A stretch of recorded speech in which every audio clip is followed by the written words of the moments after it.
Welcome to Ravikiranalu TV. ముందుగా headlines చూద్దాం. క్యాంపులపై పోలీసుల దౌర్జన్యం జరుగుతోందని ఆర్ఎస్ ప్రవీణ్ ఆరోపణ. ఫోన్ ట్యాపింగ్ ద్వారా లొకేషన్ తెలుసుకుంటున్నారని వ్యాఖ్య. ఇండిపెండెంట్లను లాక్కునే ప్రయత్నం అంటూ విమర్శ. ప్రజాస్వామ్యాన్ని కాపాడాలని ఆర్ఎస్ పిలుపు. అంబటి వ్యవహారంపై మౌనిక తీవ్ర వ్యాఖ్యలు. కుటుంబంపై వ్యక్తిగత దూషణలు ఆమోదయోగం కాదని హెచ్చరిక. రాజకీయ ప్రతీకార ధోరణి మానుకోవాలని సూచన. వ్యవస్థలు ఎలా పనిచేస్తాయో చూపిస్తామని వ్యాఖ్య. ఒప్పందాలపై రాహుల్ వ్యాఖ్యలకు అమిత్ షా కౌంటర్. దేశ ప్రయోజనాలే ప్రథమమని కేంద్రం స్పష్టం. వాణిజ్య ఒప్పందాలతో ఆర్థిక లాభమని వివరణ. దేశ విషయాల్లో రాజకీయాలు మానాలని సూచన. తండాల అభివృద్ధిలో నిర్లక్ష్యం చేశారని బీజేపీ ఆరోపణ. గిరిజన ప్రాంతాల్లో మౌలిక సదుపాయాల కొరతపై విమర్శ. కేంద్ర పథకాల అమలులో రాష్ట్ర వైఫల్యమని వ్యాఖ్య. తక్షణ చర్యలు తీసుకోవాలని రాష్ట్రానికి డిమాండ్. కేసీఆర్ జన్మదిన వేడుకలను ఘనంగా నిర్వహించాలని వెల్లడి. రాష్ట్రానికి నీళ్లు కరెంట్ అందించిన నాయకులని ప్రశంస. సంక్షేమ పథకాలతో పేదలకు అండగా నిలిచారని వ్యాఖ్య. ఫిబ్రవరి 17 రాష్ట్ర వ్యాప్తంగా వేడుకలకు పిలుపు. ఇక వార్త వివరాల్లోకి వెళ్తే, మంచిర్యాల జిల్లా క్యాతనపల్లి మున్సిపాలిటీలో బీఆర్ఎస్ సిపిఐ కౌన్సిలర్లో ఉన్న క్యాంపుపై ఉద్రిక్తత నెలకొంది. చైర్మన్ ఎన్నికల ముందు భద్రాచలంలోని నందిని హోటల్లో ఉన్న కౌన్సిలర్లను చెదరగొట్టేందుకు పోలీసులు వచ్చారని బీఆర్ఎస్ ఆరోపించింది. కాంగ్రెస్ నేతలతో కలిసి పోలీసులు ఒత్తిడి తెచ్చారని విమర్శలు వెలువెత్తాయి. అప్రమత్తమైన మాజీ ఎమ్మెల్యే బాల్కసుమాన్ కౌన్సిలర్లను అక్కడి నుంచి తరలించి క్యాతనపల్లిలోని తన నివాసానికి తీసుకెళ్లారు. చైర్మన్ పీఠం కోసం అరాచకాలు జరుగుతున్నాయని బీఆర్ఎస్ నేతలు మండిపడ్డారు. రేపటి ఎన్నికల్లో దొడ్డిదారిన పదవిని చేజిక్కించుకోవాలని ప్రయత్నిస్తున్నారని ఆరోపించారు. ఘటనపై రాజకీయ వర్గాల్లో చర్చ జరుగుతోంది. పోలీసులు మాత్రం శాంతి భద్రతల కోసమే చర్యలు తీసుకున్నామని చెబుతున్నారు.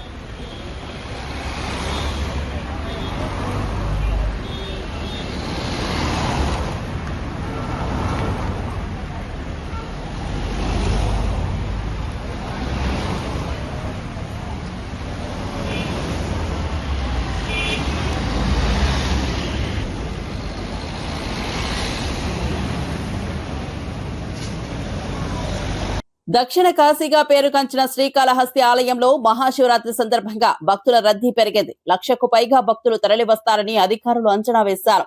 ఎమ్మెల్యే బొజ్జల సుధీర్ రెడ్డి ఆలయ ఏర్పాట్లను పర్యవేక్షించారు.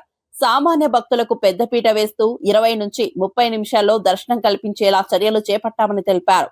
ఆలయం పరిసరాలు ఓం నమః శివాయ నామస్మరణతో మారుమోగుతున్నాయి. అర్ధరాత్రి లింగోద్భవ దర్శనానికి ప్రత్యేక ఏర్పాట్లు చేశారు. ట్రాఫిక్ క్యూలైన్ల నిర్వహణకు భారీ పోలీస్ బందోబస్తు ఏర్పాటు చేశారు.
బీఆర్ఎస్ పార్టీ కౌన్సిలర్లు ఉన్న క్యాంపులకు పోలీసులు దౌర్జన్యంగా వస్తున్నారని ఆర్ఎస్ ప్రవీణ్ కుమార్ ఆరోపించారు.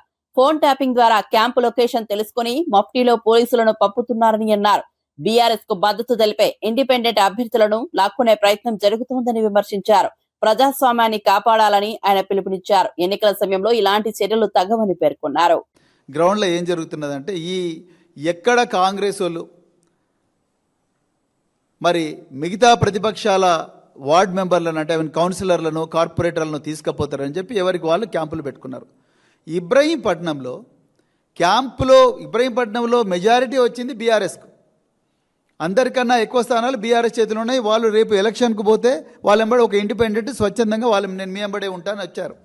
వాళ్ళందరూ క్యాంపులో ఉంటే వాళ్ళు ఎక్కడ క్యాంపులో ఉన్నారో టెలిఫోన్ ట్యాపింగ్ల ద్వారా అదేవిధంగా సర్వైలెన్స్ టూల్స్ ద్వారా కనుక్కొని అక్కడికి లోకల్ పోలీసు వాళ్ళని పంపించారు. ఇంత దౌర్జన్యం ఎందుకు సార్? పోలీసు వాళ్ళ డ్యూటీ ఏంది? ఎవరు క్యాంపులు పెట్టుకుంటుంది వాళ్ళ ఇష్టం, వాళ్ళు క్యాంపులలో ఉంటారు. వాళ్ళు ఏమైనా మర్డర్లు చేసి క్యాంపులో కూర్చున్నారా? వాళ్ళు ఏమన్నా దొంగతనాలు చేసి క్యాంపులో కూర్చున్నారా? లేకపోతే మన సుల్తాన్ బజార్లో పట్టపగలే తుపాకీతో కాల్చి డబ్బులు ఎత్తుకపోయినారా వాళ్ళు ఏమన్నా? అక్కడికి ముగ్గురు యూనిఫామ్లు ఉన్న పోలీసు వాళ్ళు వచ్చి ఏం జరుగుతుంది ఇక్కడ, ఏంది ఈ క్యాంపులు ఎవరెవరున్నారు అని రావడం. ఎందుకండి ఇంత మీకు కసి ఆరాటం? నాకు ఈ దుర్మార్గం, దౌర్జన్యం. ఇంకా కొన్ని చోట్ల మఫ్టీలో ఉండే కానిస్టేబుల్లను కౌన్సిలర్ల రూపంలో కొన్ని క్యాంపులకు చొప్పించిండ్రు. అవసరమా? కొన్ని చోట్లయితే రోడ్డు మీద నుంచి ఎత్తుకొని పోయినరు. ఇంతకుముందు నేను బీఎస్పీ లీడర్లతో మాట్లాడినా. ఈ మెదక్లో, దాని తర్వాత మేడ్చల్లో ఆలియాబాద్ దగ్గర వాళ్ళిద్దరిని ఎత్తుకొని పోయినరు. అంటే ఏంది ఇది? ప్రజాస్వామ్యమా లేకపోతే ఇంకా అరాచకమా లేకపోతే రాజరికమా లేకపోతే ఏముంది ఇక్కడ? ఇదేమన్నా బనానా రిపబ్లికా? తెలంగాణ పోరాటాలు చేసి 1300 మంది అమరవీరులు మరి కేసీఆర్ గారి నాయకత్వంలో విరోచిత పోరాటం చేసి తెచ్చుకున్న తెలంగాణలో ఇంత దుర్మార్గమా? ఎక్కడ పడితే అక్కడ కార్పొరేటర్లు ఇండిపెండెంట్లు ఉన్నా వేరే పార్టీలున్నా వెంటనే గుంజుకపోయి వస్తున్నారంటే పోలీసు వాళ్ళని అడ్డం పెడుతున్నారు. ఎట్లా వీలవుతుంది? ఇది ఏమన్నా న్యాయమా? అదేవిధంగా తాండూరు మున్సిపల్ ఎన్నికల కౌంటింగ్ సందర్భంగా కాంగ్రెస్ ఎమ్మెల్యే మనోహర్ రెడ్డి ఎన్నికల కోడ్ ఉల్లంఘించాడని బీఆర్ఎస్ నేతలు ఫిర్యాదు చేశారు. కౌంటింగ్ పూర్తి కాకముందే కేంద్రంలోకి వెళ్లారని ఆరోపించారు. కాంగ్రెస్ పార్టీ ఓటమిని జీర్ణించుకోలేక తమపై కేసులు పెడుతోందని బీఆర్ఎస్ సీనియర్ నేత శ్రీశైల్ రెడ్డి వ్యాఖ్యానించారు. ఎన్ని కేసులు పెట్టినా ఎదుర్కొంటామని స్పష్టం చేశారు. ఘటనపై పోలీసులు విచారణ చేపట్టారు. ఈరోజు తాండూరులో చూస్తే ఎంత బాహాటంగా నిర్లజ్జగా ఎన్నికల కోడ్ వయలేషన్ అవుతా ఉన్నారు. మొన్న పోలింగ్ రోజు వార్డు నంబర్ 23 పోలింగ్ బూత్లోకి బుయ్యాని శ్రీనివాసరెడ్డి గారు దూసుకొని పోయింది. 144 సెక్షన్ వయలేట్ చేసింది రోహిత్ రెడ్డి గారు, శ్రీనివాస్ రెడ్డి. దాన్ని అడ్డుకోవడానికి రోహిత్ రెడ్డి వెళ్తే రోహిత్ రెడ్డి మీద 144 సెక్షన్ ఉల్లంఘనాన్ని కంప్లైంట్ చేస్తూ ఉన్నారు. పోలీసులు చర్యలు తీసుకుంటామంటున్నారు. కౌంటింగ్ రోజు సాయంత్రం ఇంకా 5 వార్డుల ఫలితాలు రాకముందే, ఇంకా కౌంటింగ్ అవుతున్నప్పుడే బుయ్యని మనోహర్ రెడ్డి ఎమ్మెల్యే గారు, డీసీసీ అధ్యక్షుడు దారాసింగ్, స్వప్న పరిమళ్, కరణం పురుషోత్తమరావు, రవిగౌడ్ వీళ్ళందరూ కౌంటింగ్ సెంటర్లోకి పోయింది. దారాసింగ్ గారు మీడియా మిత్రులతో మాట్లాడుతూ చెప్పిండు, డిఎస్పీ గారు పర్మిషన్ ఇస్తే లోపలికి పోయినామని. వాళ్ళని అడ్డుకోరు, వాళ్ళు లోపలికి పోయి బీఆర్ఎస్ అభ్యర్థుల ఫలితాలను తారుమారు చేసే చర్యలకు పూనుకుంటారు. కాబట్టి దాన్ని సేఫ్ గార్డ్ చేయాలనే ఉద్దేశంతో రోహిత్ రెడ్డి గారు అక్కడికి పోతే రోహిత్ రెడ్డి గారిని అలో చేయరంట పోలీసులు, ఎమ్మెల్యేని అలో చేస్తారంట. నేను పోలీసు అధికారులకు కూడా విజ్ఞప్తి చేస్తున్నా, గౌరవ పోలీసు అధికారులారా, ఎన్నికల సంఘము రాజ్యాంగం అందరికీ ఒకటే ఉంటుంది. ఎమ్మెల్యేకి పర్మిషన్ ఉండదు కౌంటింగ్ సెంటర్లో, ప్రధానమంత్రికి కూడా ఉండదు. నేను మళ్ళీ చెప్తున్నా, కేవలం పోటీ చేసిన అభ్యర్థికి, ఎలక్షన్ ఏజెంట్కి, కౌంటింగ్ ఏజెంట్కి తప్ప ఎవరికి అనుమతి ఉంటుంది. అట్లాంటిది ఎమ్మెల్యే 6-7 మందితో కూర్చున్నాడు బాధాప్తా, ఆడ కుర్చీలు వేస్తుండ్రు వాళ్ళకు, ఆయన లోపల కూర్చుని ఫోన్ మాట్లాడుతున్నాడు ఎమ్మెల్యే. ఇది ఎక్కడి రాజ్యాంగం? ఇది ఎక్కడి ప్రజాస్వామ్యం? ఇది ఎక్కడి కాంగ్రెస్ మార్కు ప్రజాపాలన ఇది? సో ఇది ప్రశ్నించినందుకు ఈరోజు రోహిత్ రెడ్డి మీద ఇంకో 9 మంది మీద ఎఫ్ఐఆర్లు బుక్ చేశారు. బిఎన్ఎస్ఎస్ 173, 176 చట్టం కింద కేసులు బుక్ చేసాం. అది ఎనీవే మేము ఎలక్షన్ కమిషన్ కంప్లైంట్ చేసినాం, అందరికి కంప్లైంట్ చేసినాం. కోయంబత్తూరులోని ఈషా ఫౌండేషన్ లో మహాశివరాత్రి మహోత్సవాలు ఘనంగా ప్రారంభమయ్యాయి. రక్షణ మంత్రి రాజ్నాథ్ సింగ్, మహారాష్ట్ర సీఎం దేవేంద్ర ఫడ్నవీస్ సహా పలువురు ప్రముఖులు హాజరయ్యారు. సద్గురు ఆధ్వర్యంలో ప్రత్యేక పూజలు, సాంస్కృతిక కార్యక్రమాలు నిర్వహించారు. వేలాది మంది భక్తులు రాత్రంతా ధ్యానం, భజనల్లో పాల్గొన్నారు.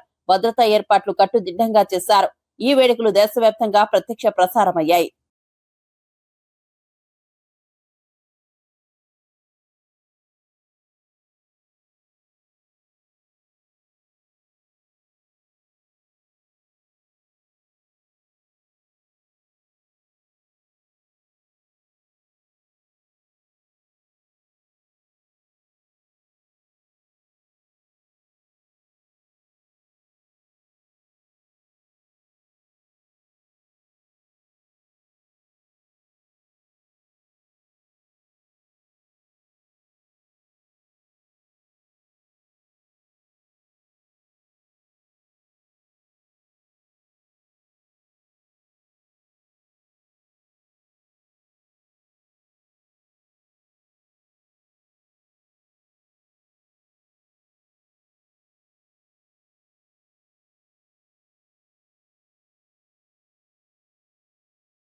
బీఆర్ఎస్ అధినేత కేసీఆర్ జన్మదినాన్ని ఘనంగా నిర్వహించాలని మాజీ మంత్రి, ఎమ్మెల్యే తలసాని యాదవ్ పిలుపునిచ్చారు. రాష్ట్రానికి నీళ్లు, కరెంటు సమస్యలను తీర్చిన నాయకుడు కేసీఆర్ అని కొనియాడారు. కళ్యాణ లక్ష్మి ద్వారా ₹1,00,000 అందించడం, కేసీఆర్ కిట్, రైతు బంధు, ఆసరా పెన్షన్ పెంపు వంటి పథకాల ద్వారా పేదలకు అండగా నిలిచారని గుర్తు చేశారు. కాళేశ్వరం వంటి ప్రాజెక్టులతో ప్రతి ఎకరాకు నీళ్లు అందించారని పేర్కొన్నారు. గురుకులాల ద్వారా పేద పిల్లలకు నాణ్యమైన విద్య అందించిన నాయకుడు కేసీఆర్ అని చెప్పారు. ఫిబ్రవరి 17న రాష్ట్ర వ్యాప్తంగా గ్రామాలు, పట్టణాల్లో పార్టీ శ్రేణులు, అభిమానులు కేసీఆర్ జన్మదిన వేడుకలను ఘనంగా నిర్వహించాలని సూచించారు. ప్రజలకు చేసిన సేవలను గుర్తు చేసుకుంటూ సామాజిక కార్యక్రమాలు చేపట్టాలని పార్టీ నాయకులకు తలసాని దిశానిర్దేశం చేశారు. కేసీఆర్ నాయకత్వమే తెలంగాణ అభివృద్ధికి మార్గమని ఆయన వ్యాఖ్యానించారు. పట్టణాల్లో గాని, జిల్లా హెడ్ క్వార్టర్లో గాని పార్టీ నాయకులందరూ కూడా బ్రహ్మాండంగా ఘనంగా నిర్వహించాలని చెప్పి నేను ఈ సందర్భంగా తెలియజేస్తూ, గుడ్లు కానీ, మసీదులు కానీ, చర్చులు కానీ అక్కడ కూడా ప్రార్థనలు చేసేటువంటి కార్యక్రమాలు. అయితే రాష్ట్ర కార్యాలయంలో అంటే తెలంగాణ భవన్లో ఆ రోజు ఉదయం 10 గంటలకు కేటీఆర్ గారు ముఖ్య అతిథిగా కేక్ కట్ చేస్తారు. అదేవిధంగా హరీష్ రావు గారు, మధుసూదనాచారి గారు, మా పెద్ద నాయకులందరూ కూడా అంటే శాసన మండలి, శాసనసభ్యులు, పార్లమెంట్ సభ్యులు, మాజీ శాసనసభ్యులు, చైర్మన్లు, మాజీ చైర్మన్లు, వివిధ కార్పొరేషన్ల మెంబర్లు, మా కార్యకర్తలు, మా హైదరాబాద్ సిటీకి సంబంధించినటువంటి కార్పొరేటర్, మాజీ కార్పొరేటర్లు అందరూ కూడా పెద్ద ఎత్తున ఇక్కడ కార్యక్రమాలు ఉంటాయి. మా నాయకుడిని పుట్టినరోజు జరుపుకోవడం అనేది మేమందరం మా అదృష్టంగా భావించి పెద్ద ఎత్తున జరుపుకోవాలనేటువంటి సంకల్పం ప్రతి సంవత్సరం కూడా చాలా గ్రాండ్గా చేస్తాం. ఈ సంవత్సరం కూడా చాలా అద్భుతంగా పుట్టినరోజు వేడుకల్ని చేపట్టడం జరుగుతుందని చెప్పి నేను ఈ సందర్భంగా తెలియజేస్తూ ఉన్నాను. ఎల్లుండి 17వ తారీఖున జరిగే కేసీఆర్ గారి పుట్టినరోజుని మరి ఘనంగా నిర్వహించడానికి ఏర్పాట్లన్నీ జరుగుతున్నాయి. తప్పకుండా కార్యకర్తలు, నాయకులకు ఇక్కడ హైదరాబాద్లో అందుబాటులో ఉన్న వాళ్ళు అయితే వాళ్ళందరికీ ఇదే ఇన్విటేషన్, మీరందరూ కూడా భవన్కు రావాలని చెప్పి. అంబటి రాంబాబు వ్యవహారంపై వైసీపీ శ్రేణుల్లో ఉద్రిక్తత కొనసాగుతోంది. ఈ నేపథ్యంలో అంబటి రాంబాబు కుమార్తె మౌనిక తీవ్ర వ్యాఖ్యలు చేశారు. గల్లా మాధవి, ఇతర నాయకులు చేస్తున్న వ్యాఖ్యలను ఆమె ఖండించారు. తమ కుటుంబంపై దాడులు, విమర్శలు చేయడం సరికాదని హెచ్చరించారు. తమపై ఆరోపణలు చేస్తున్న వారు ముందుగా తమ వైఖరిని పరిశీలించుకోవాలని అన్నారు.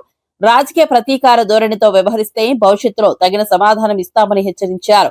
తమ నాయకుడు జగన్ మళ్లీ అధికారంలోకి వచ్చిన తర్వాత వ్యవస్థలు ఎలా పనిచేస్తాయో చూపిస్తామని వ్యాఖ్యానించారు. రాజకీయ భాషలో పరస్పర విమర్శలు సహజమే అయినా వ్యక్తిగత దూషణలు ఆమోదయోగ్యం కాదని స్పష్టం చేశారు. ప్రజా జీవితంలో ఉన్నప్పుడు ఒక బాధ్యత కలిగినటువంటి శాసనసభ్యురాల్లాగా ఆవిడ ఉన్నప్పుడు ఆవిడ కొంచెం బాధ్యతగా ఆలోచించాల్సినటువంటి అవసరం ఉంది. ఆవిడ మాట్లాడుతూ ఆవిడ ఒక ఇంటర్వ్యూలో నాకు ఎవరో క్లిప్పింగ్ పంపించారు, నేను చూస్తున్నాను. అంబటి రాంబాబు గారు ఏమన్నా ఫ్రీడమ్ ఫైటరా అని చెప్పి ఆవిడ క్వశ్చన్ చేస్తున్నారు. ఫ్రీడమ్ ఫైటర్ కాదమ్మా, ఫ్రీడమ్ ఫైటర్తో పోల్చుకునే అంత గొప్పవారు అంబటి రాంబాబు గారు కాదు. నేను ఆవిడని అడుగుతున్నా, మీరేమన్నా ఝాన్సీ లక్ష్మి గారా? మీరు అంతమందిని వేసుకుని వచ్చి దాడి చేయించారే, మరి ఇలాగే ఆడవాళ్ళని విమర్శిస్తూ తప్పు అర్థాలు పలికేటట్టుగా చంద్రబాబు నాయుడు గారు కూడా మాట్లాడున్నారు. ఆయన మీద కూడా వెళ్తారా? మీరు ఇదే పోరాట స్ఫూర్తిని అటువైపు కూడా చూపిస్తే, అందరి పట్ల సమానంగా చూపిస్తే ఈ పోరాట స్ఫూర్తిని అభినందనీయంగా ఉంటుంది. మీరు అటువైపు జరిగినప్పుడు మటుకు మీరు కామ్గా ఉంటారు, ఇటువైపు ఏమో దాడులకు దిగుతారా, ఇంటి మీదకి వస్తారా, కత్తులు కర్రలు పట్టుకుని సారీ అడగడానికి వచ్చాను ఒక అందమైన పేరు పెడతారా దానికి, దాడికి? విశాఖపట్నంలో శివరాత్రి వేడుకలు ఘనంగా నిర్వహించారు. సుబ్బరామిరెడ్డి సేవాపీఠం ఆధ్వర్యంలో ఆర్కే బీచ్ వద్ద ప్రత్యేక కార్యక్రమాలు జరిగాయి. గత 4 దశాబ్దాలుగా శివలింగాల ప్రతిష్టాపన, పవిత్ర జలాలతో అభిషేకం నిర్వహించడం ఆనవాయితీగా కొనసాగుతోంది. ఈ సంవత్సరం మహాకుంభాభిషేకంతో కార్యక్రమం మరింత వైభవంగా జరిగింది. వేలాది మంది భక్తులు పాల్గొని శివనామస్మరణతో ప్రాంతాన్ని మార్మోగించారు. భక్తుల సౌకర్యార్థం ప్రత్యేక ఏర్పాట్లు చేశారు. అన్నప్రసాదం, భక్తులకు త్రాగునీరు, క్యూలైన్ల నిర్వహణ వంటి ఏర్పాట్లను నిర్వాహకులు పర్యవేక్షించారు. శివరాత్రి సందర్భంగా భక్తి వాతావరణం నెలకొంది. స్థానిక ప్రజలు, ప్రముఖులు పాల్గొని కార్యక్రమానికి శోభను తెచ్చారు. వినియోగించుకొని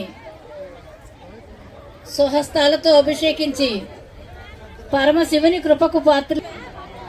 అమ్మా రండి రండి, తిలకించండి, తరించండి. ఎంతో మన హిస్టరీలో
విశాఖ గాజువాక ప్రాంతంలోని కర్ణవానిపాలెం గ్రామ ప్రజలు భారీ వాహనాల వల్ల ఇబ్బందులు ఎదుర్కొంటున్నామని రోడ్డెక్కారు.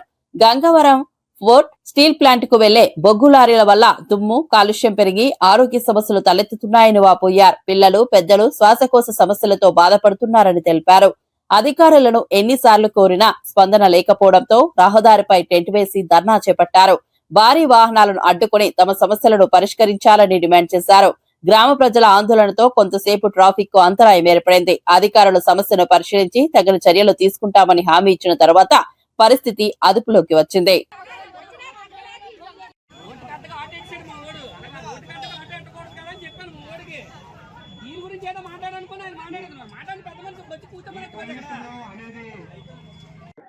నమస్కారం అండి, మాది పాతకర్ణవానిపాలెం గ్రామం.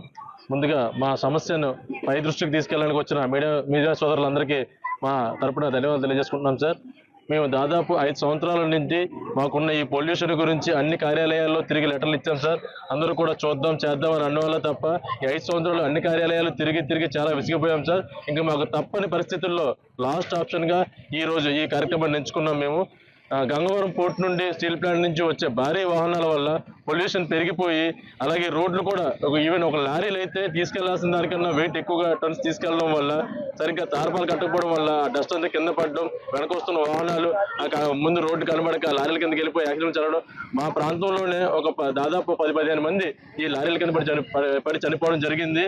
నైట్ అయితే గోతులు కనబడడం, ఏమీ కనబడవు. ఈ రహదారి ఇక్కడ పోర్ట్ రోడ్ వై జంక్షన్ నుండి జగ్గు సెంటర్ వరకు 100 నాయుడుపేట రోడ్డు వరకు పూర్తిగా రోడ్డు అంతా గుంతలమయంగా తయారైంది. ఎన్నిసార్లు చెప్పినా సరే ప్రజాప్రతినిధులు ఎవరు పట్టించుకోవడం లేదు. ఎన్నిసార్లు లెటర్లు ఇచ్చి అన్ని కార్యాలయాల్లో, కలెక్టర్ గారి కార్యాలయంలో, అన్ని కార్యాలయాల్లో లెటర్లు ఇచ్చి చాలా విసిగిపోయాం సార్.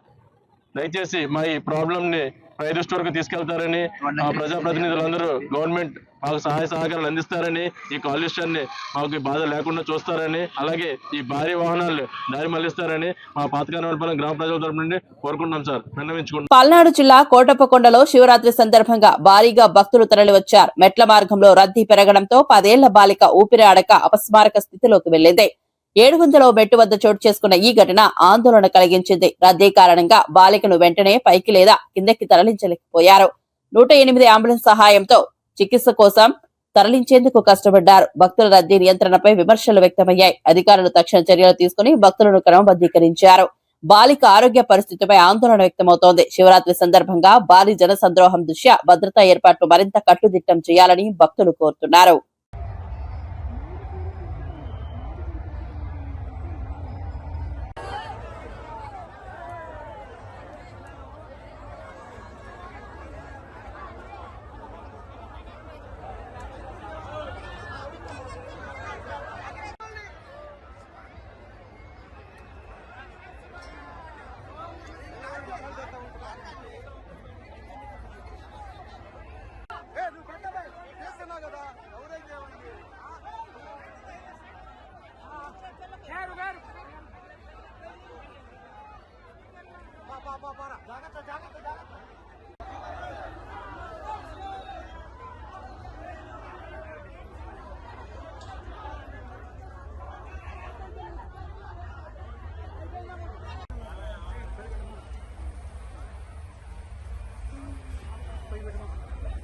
జనసేన పార్టీ సభ్యత్వ నమోదు కార్యక్రమాన్ని ఆ పార్టీ అధ్యక్షుడు పవన్ కళ్యాణ్ మంగరగిరిలోని తన క్యాంపు కార్యాలయంలో ప్రారంభించారు. పార్టీ బలోపేతానికి గ్రామ స్థాయి నుంచి రాష్ట్ర స్థాయి వరకు శక్తివంతమైన కేడర్ను నిర్మించడమే లక్ష్యంగా ఆయన పేర్కొన్నారు.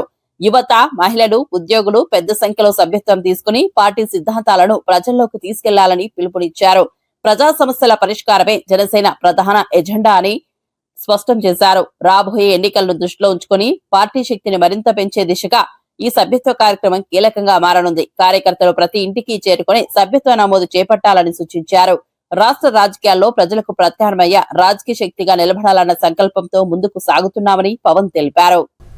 మన ఇల్లు, మన కుటుంబంకి నడిపేవాడు వాడు ఇవ్వకపోతే ఎట్లా అనుకుంటాం. ఒకవేళ లేనప్పుడు పర్లేదు, పని చేద్దాం. సినిమాలు ఉన్నాయి, సంపాదిస్తున్నాం. మనం అందరం కూడా మన భగవంతుడిని మనం ప్రార్థించుకుంటూ ఆ బ్లెస్సింగ్స్ తోటి ముందుకెళ్లే విధంగా ఈ రోజున ప్రత్యేకంగా మహాశివరాత్రి రోజున ప్రెసిడెంట్ గారు మొట్టమొదటి సభ్యత్వం ఆయనే తీసుకుని 26వ తారీఖు నుంచి మనం రాష్ట్ర వ్యాప్తంగా ఈ కార్యక్రమాన్ని తీసుకెళ్దామని ఖరారు చేశారు. పిఠాపురంలో అందరికన్నా ముందు ప్రారంభిద్దాం, ఒక వారం ముందు. ఎందుకంటే పిఠాపురంలో ఒక కాన్సెప్ట్లో ప్రెసిడెంట్ గారు మన క్యాడర్ని, నాయకత్వాన్ని ముందు నడిపించాలి, వాళ్ళకి ఒక బాధ్యత అర్థం అవ్వాలనే ఉద్దేశంతో అక్కడ కొంచెం కసరత్తు చేయడం జరిగింది. అమెరికా, ఐరోపా, సమైక్య యూకే దేశాలతో భారత్ కుదుర్చుకున్న వాణిజ్య వ్యూహాత్మక ఒప్పందాలపై కాంగ్రెస్ అగ్రనేత రాహుల్ గాంధీ చేసిన విమర్శలను కేంద్ర హోంమంత్రి అమిత్ షా ఖండించారు. దేశ ప్రయోజనాల దృష్ట్యా తీసుకున్న నిర్ణయాలను తప్పుదోవ పట్టించే ప్రయత్నం జరుగుతోందని ఆరోపించారు. ఈ ఒప్పందాల ద్వారా దేశ ఆర్థిక వ్యవస్థకు, రక్షణ రంగానికి, ఎగుమతులకు గణనీయమైన లాభం కలుగుతోందని తెలిపారు. భారత ప్రయోజనాలే ప్రథమమని, దేశ భద్రత, అభివృద్ధి దృష్ట్యా ప్రతి ఒప్పందం కుదుర్చుకున్నామని స్పష్టం చేశారు. అంతర్జాతీయ వేదికపై భారత్ ప్రతిష్ట పెరుగుతోందని పేర్కొన్నారు. ప్రజల్లో అపోహలు రేకెత్తించేలా రాజకీయ విమర్శలు చేయడం సరికాదని అమిత్ షా అన్నారు. దేశ ప్రయోజనాల విషయంలో రాజకీయాలు చేయకుండా సహకరించాలని కాంగ్రెస్ కు సూచించారు.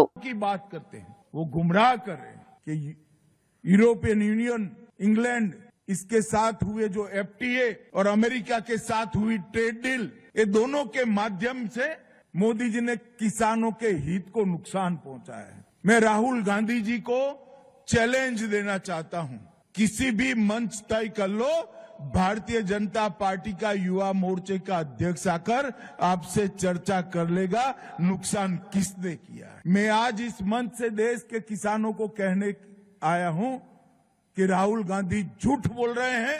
किसानों को पूर्णतया नरेंद्र मोदी जी ने सुरक्षित किया है, किसी को चिंता करने की जरूरत नहीं.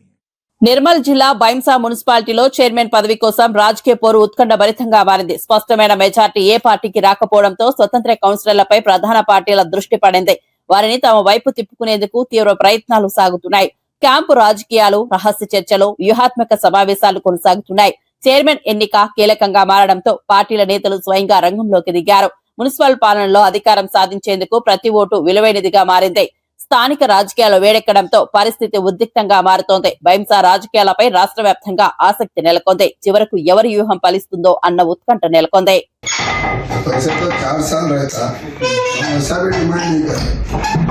फर्स्ट 2 साल ही दो बोल रहे हैं, हम 2 साल के बाद यूनानिमस आके हम टाइम हमारे कमिटमेंट के हिसाब से हम रिजाइन कर ये 2 आदमी माई चेयरमैन मेरे साथ इंडिपेंडेंट है बोल रहे, किसी के साथ इंडिपेंडेंट नहीं है, 2 इंडिपेंडेंट हमारे साथ है। और हम उनको बोल रहे कि तुम तुम्हारे तरीके से रहो, हमारा जो डिमांड है वो हुआ तो तुम्हारा भी जो डिमांड्स करके तुम उठे उसको हम दुरुस्त कर सकते। తండాల అభివృద్ధి విషయంలో కాంగ్రెస్ మరియు గత బీఆర్ఎస్ ప్రభుత్వాలు తీవ్ర నిర్లక్ష్యం చేశాయని బీజేపీ రాష్ట్ర అధ్యక్షుడు రామచంద్రరావు ఆరోపించారు. గిరిజన ప్రాంతాల్లో మౌలిక సదుపాయాల కొరత కొనసాగుతూనే ఉందని అన్నారు. త్రాగునీరు, రహదారులు, విద్య, వైద్య సదుపాయాల అభివృద్ధిలో స్పష్టమైన పురోగతి లేదని విమర్శించారు. గిరిజనులకు ఇచ్చిన హామీలు అమలు కాలేదని పేర్కొన్నారు. కేంద్ర ప్రభుత్వం గిరిజన సంక్షేమానికి ప్రత్యేక పథకాలు అమలు చేస్తోందని తెలిపారు. తండాల సమగ్ర అభివృద్ధి కోసం బీజేపీ కట్టుబడి ఉందని చెప్పారు. గిరిజనుల హక్కుల పరిరక్షణలో తమ పార్టీ ముందుంటుందని స్పష్టం చేశారు. రాష్ట్ర ప్రభుత్వం తక్షణ చర్యలు తీసుకుని తండాల సమస్యలు పరిష్కరించాలని డిమాండ్ చేశారు.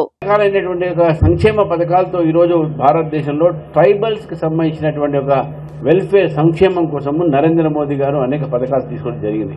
వారి విద్య కోసం అయితే, వారి స్కాలర్షిప్లు అయితే, వారి ఉద్యోగ అవకాశాల కోసం అయితే, వారి యొక్క ఆరోగ్య పరిస్థితి కోసం అయితే, ఇవన్నీ కూడా చేస్తూ ఉన్నారు. ఒక సపరేట్గా ఒక గ్రామ పంచాయతీ హోదా ఇస్తూ అక్కడ నిధులుగానే, అక్కడ అభివృద్ధిగానే కార్యక్రమాలు ఈ 2 ప్రభుత్వం కూడా చేయలేదు.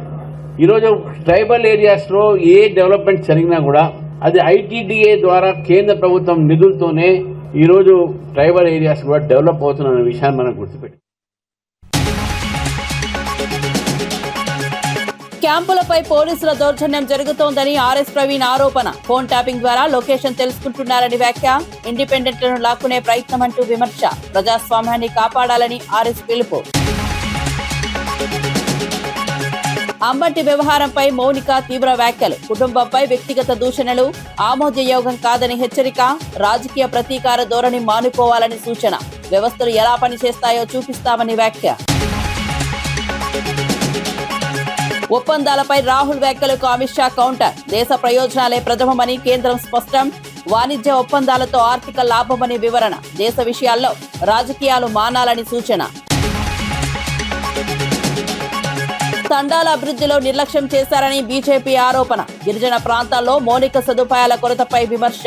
కేంద్ర పథకాల అమలులో రాష్ట్ర వైఫల్యమని వ్యాఖ్య. తక్షణ చర్యలు తీసుకోవాలని రాష్ట్రానికి డిమాండ్. కేసీఆర్ జన్మదిన వేడుకలను ఘనంగా నిర్వహించాలని వెల్లడి. రాష్ట్రానికి నీళ్లు, కరెంట్ అందించిన నాయకులని ప్రశంస. సంక్షేమ పథకాలతో పేదలకు అండగా నిలిచారని వ్యాఖ్య. ఫిబ్రవరి 17 రాష్ట్ర వ్యాప్తంగా వేడుకలకు పిలుపు. మరిన్ని అప్డేట్స్ కోసం చూస్తూనే ఉండండి రవికిరణాలు టీవీ.